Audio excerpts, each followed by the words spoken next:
Now, some people will tell you that, what if you are sick? Am I going to recompense, or is there any ransom I have to do when I'm sick? Can I make up the missed days after Ramadan? Some people will say, what if I'm traveling and I miss some days? Can I make up the missed days after Ramadan? Some people will say, what if I'm struggling and I decided to eat whilst fasting, and I decided to eat because I can't? Am I going to make up the missed days after Ramadan? Like I keep telling you, Quran chapter 10 verse 82, God says he will enforce the truth with his words, even if the criminals dislike it. So God is the one enforcing the truth with his words. Nobody else. No scholar, nobody else. So now, Quran chapter 2 verse 184.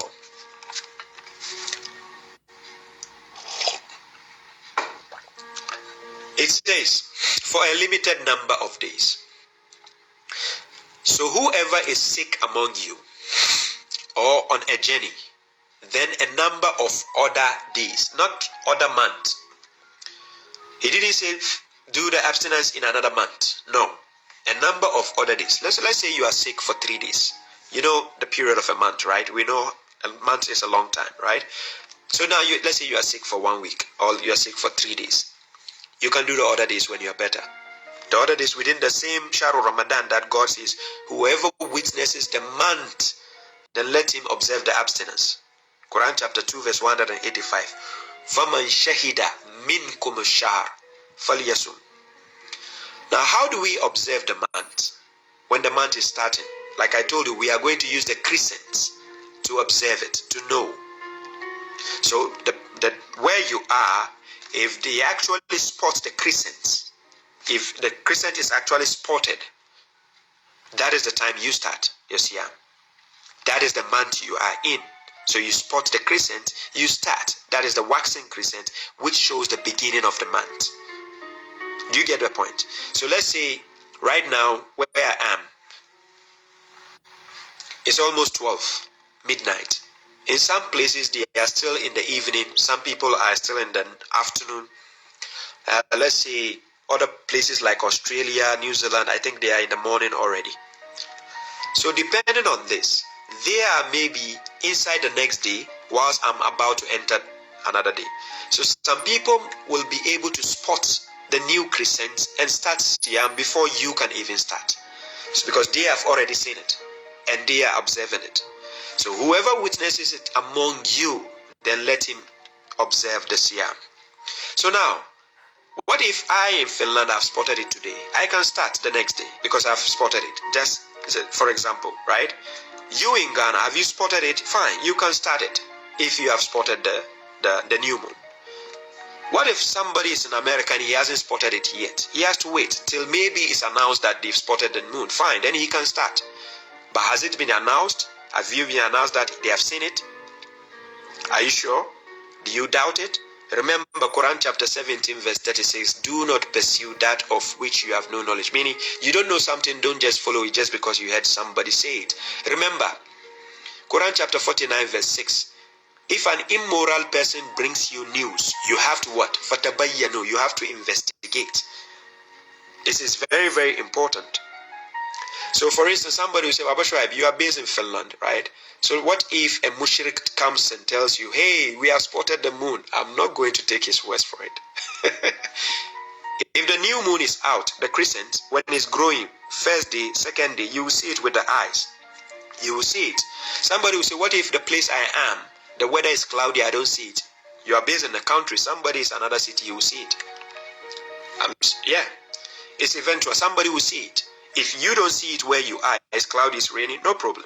Another person there will see it. Do you see the point? So what is the meaning of you're going to search for it? And also we are in an advanced time of our generation whereby you have a moon tracker. For instance, I have a moon tracker on my phone, right? I can track the position of the moon. For those who know me, I've done it several years when I observe Siam. I done it several years. I can track the moon with my phone and I know the location it is and I'll see it. Unless if it is cloudy. If it's cloudy, I wait the next day. Remember, you are using the moon as your timing device to know the time you start something and the time you end. That is why God didn't say fixed month or fixed number. He says madudat, not ma'lumat. So now people will say, okay, so if I don't see it, can I use my tracking device to just start it?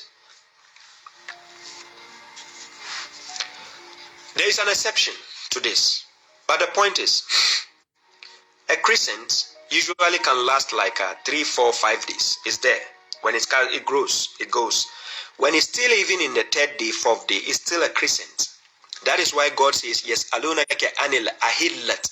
This word ahillat in Quran chapter 2 verse 189 is in plural form, not in a singular form. Plural form.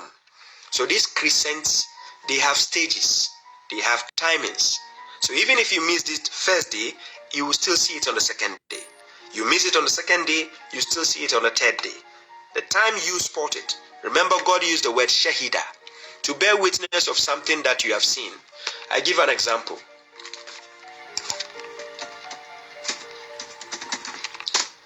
To bear witness, witness is as a verb. When you witness something, it means to perceive, to observe, to be present, right? Or you can say, you can see it and you can report to somebody what you have seen. This is what we call witness. And I define the meaning of the word shahar to you. The shahar means month. Literally, it means month. Now, this word month is a cognate of the moon, right? And we can see how a moon starts. That's why we have 1st day, 2nd day, 3rd day, 4th day, 5th day, and it keeps going till the 29th, 30th or so days. You get the point. So now, to witness something, you know, you are present, you can report. If you are with a blind person, when you're the one who can see with your eyes, you see it, you tell the next person, hey, there's a moon up there, I can see it. He believes you. Once again. Or somebody says, what if I'm blind? No, don't fool yourself. We are talking about people in general. There's always an exception or exemption. Somebody is blind, that's him alone. Are you telling me when a whole community can see and he believes them and they tell him he should doubt it? Then what if they are guiding him to go outside to buy food? He shouldn't believe anybody and see he can get food to eat. Now the point is, witnessing it, meaning the crescent when it comes down. I know everybody, look, everybody listening to me, you have seen what a crescent looks like. I'm serious. You know what a crescent looks like. So when you see the crescent, you know this is the crescent of the month of Ramadan. So you can start, then you start counting. Same way when the Ramadan is coming to an end, you use the waning crescent. The waning. We have the waxing. The waxing is to show you the beginning. The waning is to show you the ending. You will see it eventually. Then you mark the end of the Siyam. Right? So now, Quran chapter 2 verse 184. Then a number of other days for those who are what? Sick or on a journey. Somebody will say, what if I'm traveling from Europe to Africa? You know, sometimes when I get up here in the night, I go and arrive at the night. That's why God says you are exempted. You don't need to observe the Siyam when you are traveling. Somebody will say, what if I'm traveling by road? I'm walking on the road and going to another city to take me 1 week. You are exempted. I'm not saying it. God is saying it. Then it comes, and for those who will endure, meaning you suffer it, yutikunahu. This word yutikunahu, they are those who can do this, observe the Siyam, but they will struggle. They will endure, they will suffer it. I give you the examples. For instance, you have to go to work, and the work is a hefty work. Let's say construction work, and you are forced to go to work, right? But then you are observing the Siyam. Now, how can you have the energy to do the work, right? So now you are contemplating, I can do fasting, but I'll struggle. So if you will struggle, then what do you have to do? You have to ransom. If you know you struggle. You see, you are not sick. You are not traveling. You are just going to work, but you will struggle when you are doing the Siyam. So God says, وَعَلَى الَّذِينَ يُطِيقُونَهُ فِدْيَةُ طَعَامٍ مِسْكِينٍ. Right? You feed a poor person. For that day, you cannot observe the Siyam. You feed a poor person. Right? Somebody will say, hey, what if I'm a poor person and I cannot say, are you saying the poor person wouldn't get somebody to buy him food also? Are you saying he cannot share food with somebody else? This is not me saying it. Everybody will get food to eat, regardless, whether you are poor or not. Food is accessible. You will get it. So if you have the food, you can share also. Simple. That's why God makes it easy. He's not putting difficulty on you. I mentioned Quran chapter 22 verse 78. He's the one who has chosen you and has not placed any difficulty upon you in the deen. It is only a fool who thinks this aspect is difficult. If you are poor, you have been given food. If you cannot fast, you can also share the food with another poor person. How big deal is that? So God says, if you struggle, you suffer it, then what do you want? You ransom by feeding a poor person. So that's how you ransom the day of Siam, because you cannot do it, you struggle. Now, for those who are telling you if you are sick or traveling, you should make up the missed days after Ramadan. Are you telling me God of all people couldn't tell these same people if there's anything to ransom, he couldn't tell them also to feed the poor person? They are not guilty of missing those days because you are sick or you are traveling. You understand? It's a duty call. It is not your fault. You understand? So God has given you exemption. Remember, God is not forcing you. That's why it says, La ikra fid din. There's no compulsion. There's nothing in the Quran where God is compelling you by force to do something. That is why he asked Prophet Muhammad in Quran chapter 10 verse 99 to 100, are you going to compel the people to believe? You understand? Quran chapter 18 verse 29. The truth is from your Lord. Whoever wills, let him believe, and whoever wills, let him disbelieve. Are you going to force people to fast? Are you going to force people to do something against their will? If that's why Quran chapter 2 verse 183 says, "O you who believe, prescribed to you is the Siyam." To the believers, a believer knows what he needs from God, so he will do what God asks for. So not everybody will observe Siyam. It takes a believer to observe what God is telling him to do. You understand the point? Thank you very, very much, Arun. Yes, salam, Alaj African. So you ransom by feeding a poor person, right? And whoever volunteers well, like during the month, if you decide to do any good thing, then God says, then it is good for him. But to fast, to observe the abstinence is better for you. If you should know, because you don't know, you might think, oh, I don't need to do Siyam. According to God, if you have known the benefits of the Siyam, you will have done it. So now, moving forward. So before I will give the chance for question and answer, there's nothing like you have to pay for the missed days. There's nothing like, oh, I was sick, so I have to make up the missed days in the future. No. There's nothing like, oh, I was traveling, so after Ramadan I have to make up for the missed days. No. This fa'iddatu min ayyamin ukhar doesn't mean fast in another month. Ayyamin ukhar, a month is made of days. The days are ahead of you in the same month. That is why God says ayyamin ma'dudat. They are not fixed. If number is fixed and you miss, that's when you make it up. Just like Quran chapter 2 verse 196 concerning the Hajj. If you go to Hajj and you are there for 3 days and you couldn't do the animal sacrifice, you have to do the abstinence fasting for 3 days there. When you go back, you go and do 7 days to make it 10 days, which becomes a complete number. So it becomes a fixed number. It is only when something is fixed, you miss 1, you have to make it up. You miss 2, you have to make it up. You miss 3, you have to make it up. But the question is, the month of Ramadan, is it fixed or not? It's not fixed. If it is fixed, Quran chapter 2 verse 184 will not say ayyamin ma'adudat. Instead, it will say ayyamin ma'alumat. If it is ma'alumat, it is fixed. It is known, meaning it's exactly 30 days. So 30 days you have to do.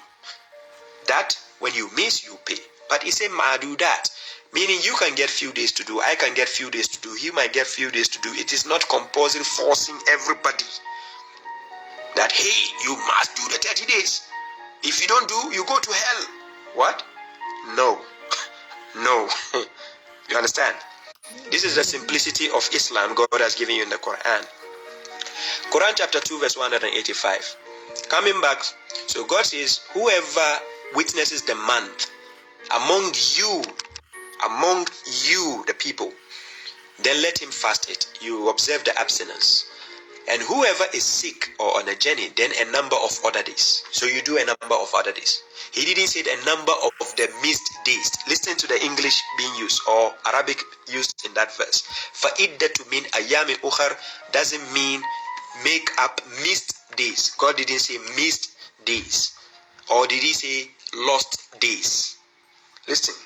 God never say make up the lost days or missed days. No. Then he says, on a journey, then a number of other days. God intends ease for you. Now, are you telling me? Listen to the word. God says he intends ease for you. So if he intends ease for you, and let's say you have missed this and you have to make it up, where is the ease there? Tell me, where is the ease? Where is the ease? You owe somebody money, right? You owe me money.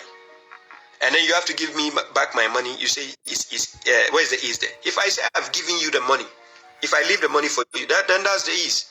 But if you pay me back again, where is the ease? Do you get the point? So here there's no payback. God intends ease for you and does not intend hardship for you. Tell me, if you owe the bank and you have taken money from the bank and you have to give them, is it not hardship? When you take a loan and you have to pay back the loan, is it not hardship? Is it ease? Now tell me, is it ease? It's hardship. So listen to the logic God is giving you here. God doesn't intend hardship for you. He intends ease for you. Then he says, so that you may complete the period. Because it is a month. So you miss other days, there's other days, just do it. So that you be part of those who have finished the period he has given. Do you get the point? Then he says, and that you may magnify God for what he has guided you. Because he guided you through the Quran. Remember, the Quran is to serve as a guidance for mankind. So you have to magnify God for giving you the book of guidance. Then he says, and so that you may be thankful. And then you have to be thankful of God giving you guidance. Do you see the point? Now we go to 186. And whenever my servant asks you about me,